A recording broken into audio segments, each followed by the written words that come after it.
राज्य कृषी आणि पशु प्रदर्शनाच्या या उद्घाटन सोहळ्याला उपस्थित राज्याचे आदरणीय मुख्यमंत्री एकनाथरावजी शिंदे साहेब,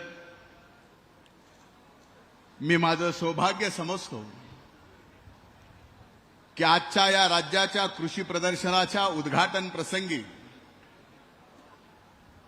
देशाचे कृषी मंत्री आदरणीय शिवराज सिंग चौहान साहेब सुद्धा उपस्थित आहेत। व्यासपीठावर उपस्थित उपमुख्यमंत्री आदरणीय देवेंद्र भाऊ फडणवीस, आमचे नेते आदरणीय उपमुख्यमंत्री अजितदादा पवार साहेब,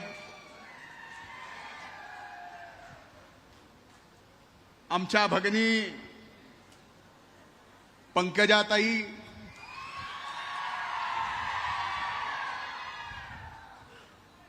विधिमंडळातील इथं उपस्थित सर्व आजी माजी, सर्वांची क्षमा मागून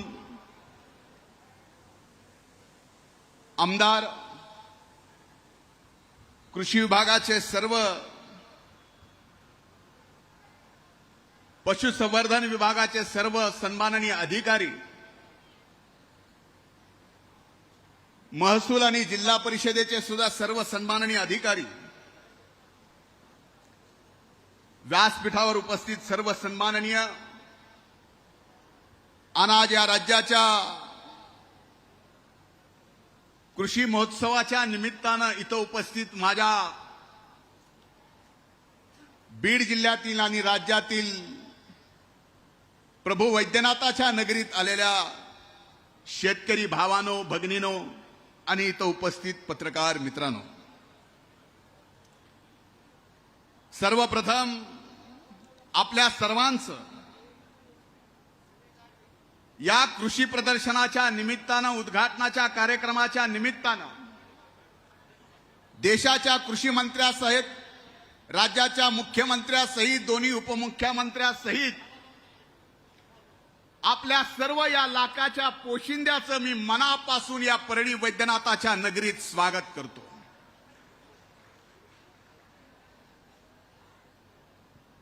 श्रावण महिना, परळी वैद्यनाथ हे 12 ज्योतिर्लिंगातलं पंचम द्वादश ज्योतिर्लिंग, लाखोच्या संख्येनं भक्त, शिवभक्त परळीला दर्शनासाठी येतात आणि जवळजवळ या प्रभू वैद्यनाथाकडे येणारा पाशा साहब सब किसान है, सामान्यातला सामान्य, या देशातला शिवभक्त प्रभू वैद्यनाथाकडे येतो आणि या प्रभू वैद्यनाथाची खासियत काय, पंचम द्वादश ज्योतिर्लिंगाचं वैद्यनाथाचं महात्म्य काय, हे लक्ष्मी देत नाही, हे ज्ञान देत नाही, हे आरोग्य देतं। आणि या वैद्यनाथाच्या नगरीत आज हे कृषी प्रदर्शन होता। खरं तर मला आज 2 गोष्टीची आठवण होती। एक, आजचा दिवस राज्याचे माजी मुख्यमंत्री स्वर्गीय सुधाकरराव नाईक यांची जयंतीचा दिवस आहे। त्यांचं आणि या परळीचं नातं ताई आपल्याला माहित असेल, कदाचित नसेल। याच परळीत येऊन हा परळी तालुका स्वर्गीय मुंडे साहेबांच्या म्हणण्यावर राज्याच्या त्यावेळेसच्या मुख्यमंत्री सुधाकरराव नाईकांनी या ठिकाणी परळी तालुका जाहीर केला होता। त्यांच्या विचारास मी मनपूर्वक वंदन करतो। आज या कार्यक्रमाच्या निमित्तानं दुसरी आठवण होते स्वर्गीय मुंडे साहेबांची सांगितलीच आणि माझ्या स्वर्गीय अण्णांची। ज्या जागेवरती हा कृषी प्रदर्शन सोहळा भरवला, 1980 ला ज्यावेळेस स्वर्गीय मुंडे साहेबांनी अण्णांना पहिल्यांदा कृषी उत्पन्न बाजार समितीचं सभापती केलं, त्यावेळेस ही 8 एकर घेतलेली जागा आज त्याच जागेवर जी सांभाळली आजपर्यंत अण्णांनी आणि पुढे आम्ही सांभाळतोय, त्या जागेवर हा कृषी महोत्सवाचा कार्यक्रम होतोय. आपल्याला माहिती आहे की अण्णाला शेतीचा किती नाद होता हे आपल्याला सुद्धा माहिती आहे का नाही. अर्ध गोडाऊन वेगवेगळे अवजार बनवण्यासाठी स्वतःहून 1 डझन ट्रॅक्टर अण्णाकडे होते. आणि आज या परळीत शिवरात्रीला छोटासा तालुक्याचा कृषी प्रदर्शन मेळावा जिल्हा परिषदेचे अध्यक्ष असताना अण्णांनी सुरू केला. आणि आज त्यांचा लेख एकनाथ भाई शिंदे, देवेंद्र भाऊ आणि दादा, मी नावं घेताना विचारपूर्वक घेतोय. तुमच्यातला एक सहकारी कृषी मंत्री म्हणून त्यांचा मुलगा आज या राज्याचं कृषी प्रदर्शन या परळीत भरवतोय. माझ्यासाठी, आपल्या सर्वांसाठी अभिमानाची गोष्ट आहे. आज जर अण्णा असते तर नक्कीच त्यांनी पाठीवर शाबासकी दिली असती. आज मागच्या वर्षी दुष्काळ होता. मी आपल्या सगळ्यांचे आभार मानतो. मला कृषी मंत्री केलं आणि दुष्काळ आला. 1 वर्षभर मला एवढ्या गुचक्या लागत होत्या. सोयाबीनला भाव नव्हता. तुम्ही सगळे वाचायचे, पण कृषी मंत्री काही तोंडातनं लोकांच्या जात नव्हता. जात होता का तुमच्या तरी? कापसाला भाव नव्हता, पण जे भाव कमी आपल्याला मिळाला त्या भावांतरमध्ये आदरणीय एकनाथरावजी शिंदे साहेबांनी, देवेंद्र भाऊनी आणि दादानी हेक्टरी 5,000 रुपये देण्याचा, सोयाबीन आणि कापसाला कमाल 2 हेक्टर पर्यंत देण्याचा निर्णय घेतला. मी त्यांचं मनापासून अभिनंदन करतो. आता मायचान सांगा बरी, तर सोयाबीनवाले किती आणि कापसावाले किती? हात वर करा. आता याच्यात ई पीक पाहणी किती झाली? ई पीक पाहणीचे दाखले कुणाकडे आहेत? आणि ज्याच्याकडे त्याने हात वर करा, ज्याच्याकडे नाही त्यांनी समजून घ्यायचं. म्हणून माझी हात जोडून विनंती आहे की ई पीक पाहणीचा जो दाखला आहे त्याच्याऐवजी 7/12ची सोयाबीन आणि कापसाची नोंद सरकारनं घ्यावी आणि त्याप्रमाणे 5,000 रुपये हेक्टरी द्यावेत, ही आज विनंती करतो.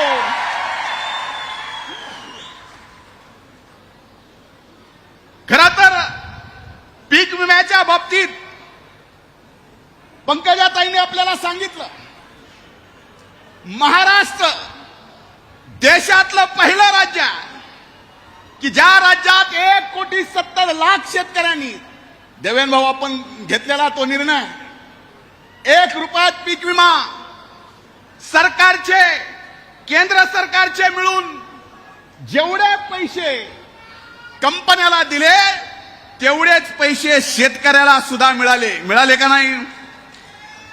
25% मिळाले. उर्वरित द्यायचे राहिलेत. खरंय का नाही?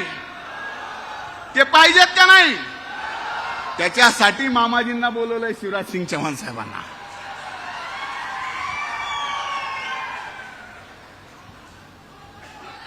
ना आपको जानकारी है ना मुझे जानकारी है, लेकिन 30 अप्रैल में जब अपन सब चुनाव में थे, कोड ऑफ कंडक्ट लगा था. 30 अप्रैल को कृषि मंत्रालय से एक रेजुलेशन पास हुआ और जो क्रॉप कटिंग कैलकुलेशन है वो सारा बदल गया. इस कारण बताते हुए आज हर कंपनी बोल रही है कि वो क्रॉप कटिंग का जो 30 अप्रैल का निर्णय है, या तो उसमें बदल लाओ, तो ही हमारे किसानों को जो रुका हुआ क्रॉप इंश्योरेंस है वो मिलेगा. आपसे मामा जी, मेरी नहीं, देश के सारे किसानों की उम्मीदें जुड़ी हुई है. विश्वास है और मुझे यकीन है कि आप दिल्ली जाते से ही हमारे किसानों का क्रॉप इन्शुरन्स का जो मसला है वो हल करेंगे. मला आजही आठवतं इन्शुरन्स आमचं भाऊ तुम्ही अनेकदा म्हणला दादा तुम्ही सुद्धा बीड जिल्ह्याच्या बाबतीत म्हणल्या ताई म्हणल्या बीड जिल्हा नंबर 1 वर असतो इन्शुरन्स मध्ये हे खरं आहे. मला सार्थ अभिमान आहे या गोष्टीचा. 1998 ला श्रद्धेय अटलजी प्रचारासाठी या परळीत आले लोकसभेच्या आणि पहिल्यांदा ताई आप्पांनी म्हणजे स्वर्गीय मुंडे साहेबांनी अण्णांना सांगितलं म्हणजे माझ्या वडिलांना की तुम्ही भाषण करा. त्यावेळेस श्रद्धेय अटलजी समोर अण्णा म्हणले कुणालाही त्यावेळेस सांगताना सचिनचा मनगट मुरगळलं तर त्याचं इन्शुरन्स आहे पण शेतकऱ्याचं इन्शुरन्स शेतकऱ्याच्या पिकाचं नव्हतं. त्याची मागणी केली आणि त्यावेळेसपासून ही योजना आली. ही पूर्णत्वास नेण्यासाठी ह्या ज्या अडचणी आहेत त्या दूर कराव्यात एवढीच मी मागणी करतो. आणखीन महत्वाची एक मागणी आहे. हात जोडून केंद्र आणि राज्य सरकारला केंद्रानं तर फार मोठं पाऊल उचललंय सेंद्रिय शेती संबंधित. आज आपण बघतोय युरिया डीएपी ह्यानी आपण बेजार आहेत का नाही. रोजगारी मिळतोय का रोजगार मिळतोय का हो का नाही हो का नाही.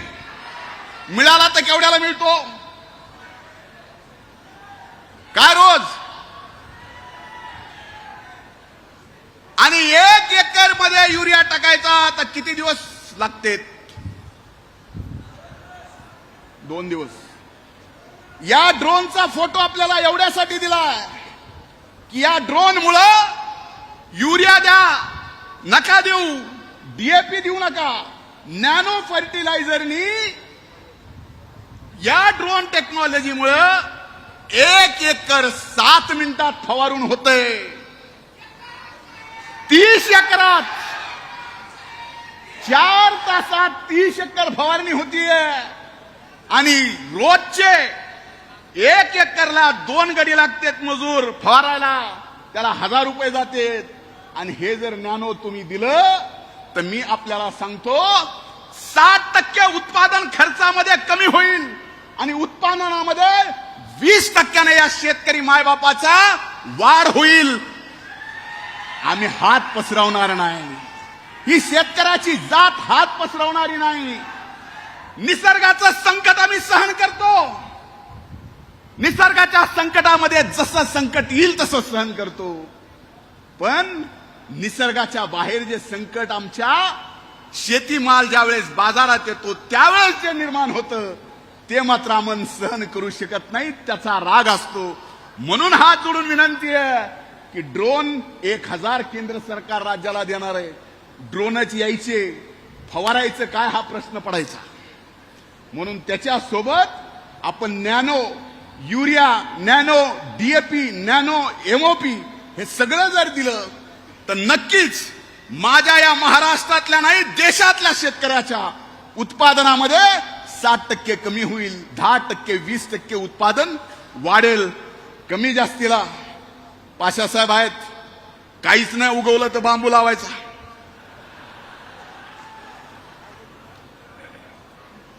आता दाखवलं लावा.